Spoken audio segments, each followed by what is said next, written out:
अस्सलाम वालेकुम students, welcome back. सो आज के जो वीडियो में हम लोग ऐसे डिस्कस कर रहे हैं वो है चॉइस ऑफ अ करियर, या इसको हम लोग एम इन लाइफ भी बोल सकते हैं। एम इन लाइफ मोस्टली जैसे 6, 7, 8 क्लास के स्टूडेंट्स होते हैं उनके लिए ऐसे आ जाते हैं एम इन लाइफ। सो वो यहीं ऐसे भी राइट कर सकते हैं।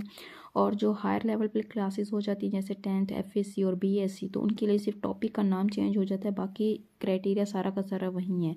Choice of career, aim in life. तो आप अगर आपके पास इस तरह के दो ऐसे टॉपिक्स आ जाएं तो आप कंप्लीट यहीं ऐसे राइट कर सकते हैं। सो लेट्स स्टार्ट द ऐसे, जिसमें हमारे पास फर्स्ट वन पैराग्राफ है। Choice, not chance, determines density. Of course, it is not possible for all to takes one profession. Everybody describe about his professions according to his or her taste and capability. Almost believably, the choice of professions has now becomes much more difficult than it used to be the past. To increase its populations, the overcrowdings to the of the learned professions like teaching, law, medicines, banking, and ever increasing competitions of CSS and PCS exams has virtually made it extremely difficult to choose the reasonable profession. Casually approach in a choice careers or a professions has proved positively harmful. It shows inductions, lacks of dedications, and carelessness. Gone are the days when birth, caste, hereditary, and family used to decide one's professions. One used to follow the footsteps and one's further, but now life has assumed very complex from these and are the days of specialization. There is a great varieties of professions and the jobs which may lead one to confusions and amazements. It has made the choice of careers all more difficult. The lack of proper guidance and counseling has further worsened the situations. ये हो गया इसका पहला introduction कि आप किस तरह से चॉइस ऑफ अ करियर, ये बहुत इंपॉर्टेंट होता है लाइफ में, इंसान की लाइफ में। जब हम अपनी लाइफ स्टार्ट करते हैं, लाइक एक बच्चा होता है, जब हम उसको पढ़ाते हैं, जब वो 9th-10th की स्टेज पे पहुंच जाता है तो उसके माइंड में एक करियर अपना फिट होना चाहिए कि उसने आगे ये करियर चूज़ करना है, इस चीज़ में उसने आगे फील्ड में आगे जाना है। बिकॉज विदाउट उसका अगर कोई नहीं होगा माइंड सेट तो वो बस चलता ही जाएगा। तो इसलिए बच्चे का माइंड सेट करना लाजमी है कि अगर आप इस फील्ड में जा रहे हो तो आपको ये फील्ड चूज़ करनी है और आपने इसी के ऊपर भी मेहनत करनी है और अपने स्किल्स जो हैं इसी चीज़ के ऊपर डेवलप करने हैं।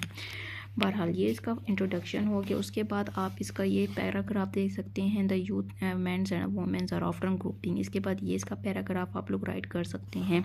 उसके बाद the right timely choice of a career is the great importance of एक वक्त बहुत इंपॉर्टेंट होता है, एक राइट टाइम बहुत इंपॉर्टेंट होता है कोई भी प्रोफेशन चूज़ करने के लिए, ठीक है ना। तो यहाँ पर आप ये इसका पैराग्राफ भी आप स्क्रीनशॉट लेना चाहें तो आप ले सकते हैं। ये पैराग्राफ इसका राइट डाउन कर सकते हैं। नेक्स्ट इसके बाद over country youngs are the ambitious and the impatients, they longs for the top positions without considering their academic career skills, intellectual levels, and aptitude, financials, and other resources. A young man and woman may hate his or her. तो इस तरह से आप इसका ये complete paragraph आप देख सकते हैं। अगर आप इसका स्क्रीनशॉट लेना चाहें so you can take the screenshot and write it, और आप इसको लर्न भी कर सकते हैं। ये बहुत बेस्ट आपके लिए ऐसे रह जाता है, ठीक है ना, फॉर हायर क्लास लेवल्स के लिए, ख़ास तौर पे जैसे 10th क्लास हो जाती है, FSC की क्लासेस हो जाती हैं। सो यहाँ से अभी तक यहाँ पर जा रहा है, ठीक है ना। यहाँ पे भी आप देख सकते हैं इसमें अच्छा कोई कोटेशन ऐड नहीं है। आप अपनी मर्ज़ी से चाहें तो इसमें एक पैराग्राफ के बाद कोटेशंस वगैरह ऐड कर सकते हैं। सो यहाँ पर इसका ये कंप्लीट पैराग्राफ आ रहा है, ठीक है। उसके बाद यहाँ पर इसका एक और पैराग्राफ आ गया and then up to son the last one the paragraph. मैं इस वजह से इस तरह से शो करा रही हूँ ताकि बच्चे स्टूडेंट्स जो हैं इनके स्क्रीनशॉट्स ले लें और उसके बाद जो है इनको इजीली अपनी नोटबुक्स में, रजिस्टर्स में या जहाँ पर भी इसको राइट डाउन करना चाहें तो ये ऐसे कंप्लीट एक फिट ऐसे बैठता है कि अगर आप लोग अपनी हायर लेवल बीएससी के स्टूडेंट्स, एफएससी के स्टूडेंट्स हैं, उनके लिए तो यही कि यही ऐसे बेस्ट रह जाती हैं। इतनी लेंथ तो एटलीस्ट उनको अच्छे मार्क्स लेने के लिए लिखनी चाहिए, 2 से 3 पेजेस तो उनके एसेस के लाजमी होने चाहिए। ठीक है, तो यहाँ पर ये हमारे पास जो एसेस था चॉइस ऑफ अ कैरियर्स, ये यहाँ पर मेरे पास कंप्लीट हो गया। ये स्टार्टिंग है इसका, देन उसका ये नेक्स्ट पेज आ रहा है। ठीक है, आप देख सकते हैं। उसके बाद ये इसका एक और पेज आ गया और यहाँ पर ये जो ऐसे ये कंप्लीट हो रहा है। सो चले मिलते हैं हम नेक्स्ट वीडियो में, तब तक के लिए आप अपना ख्याल रखिए। और अगर आपको किसी और ऐसे के मुतालिक कोई इन्फॉर्मेशन चाहिए हो तो आप मुझे कमेंट्स में बता दें, मैं वो ऐसे आपके साथ डिस्कस कर दूँगी। थैंक यू, अल्लाह हाफ़िज़।